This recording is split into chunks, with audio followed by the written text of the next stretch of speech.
কঠিন প্রশিক্ষণ আর দেশের সার্বভৌমত্ব রক্ষার মৌলিক প্রশিক্ষণ শেষ করলেন বাংলাদেশ সীমান্তরক্ষী বাহিনী বিজিবির নবীন সৈনিকরা।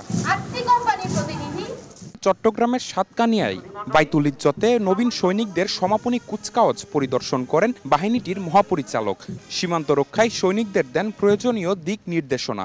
বর্ডার গার্ড বাংলাদেশ সীমান্তের অতন্ত্র প্রহরী হিসেবে বাংলাদেশের ৪,৪২৭ কিলোমিটার দীর্ঘ সীমান্ত সুরক্ষার মহান দায়িত্ব অত্যন্ত দৃঢ়তা ও সফলতার সাথে পালন করে আসছে।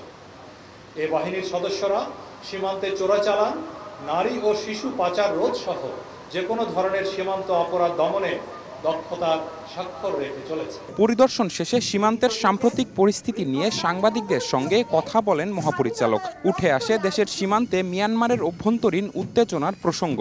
সর্বশেষ পরিস্থিতি হলো এখানে অপারেশন চলমান আছে এবং সম্পূর্ণভাবে এলাকাকে অত্র ওই বান্দরবন অধ্যুষিত থানচি, রুমা এসব এলাকাকে সম্পূর্ণভাবে বিপদমুক্ত এবং জনসাধারণের জন্য সম্পূর্ণ নিরাপদ না করা পর্যন্ত এবং এই বিচ্ছিন্ন যে সন্ত্রাসী গোষ্ঠী তারা সম্পূর্ণভাবে এটা বন্ধ না করা পর্যন্ত যৌথ বাহিনীর অপারেশন চলমান থাকবে। বাহিনীর আধুনিকায়ন ও উন্নত প্রশিক্ষণের বিষয়ে নতুন নতুন পরিকল্পনার কথাও জানান বিজিবি প্রধান।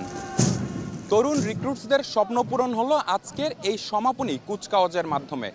আর শপথ গ্রহণের মাধ্যমে বাংলাদেশের সীমান্ত রক্ষায় নিজেদের উৎসর্গ করলেন বিজিবির নতুন সদস্যরা। চট্টগ্রাম থেকে নিবিড় সাহা, সময় সংবাদ।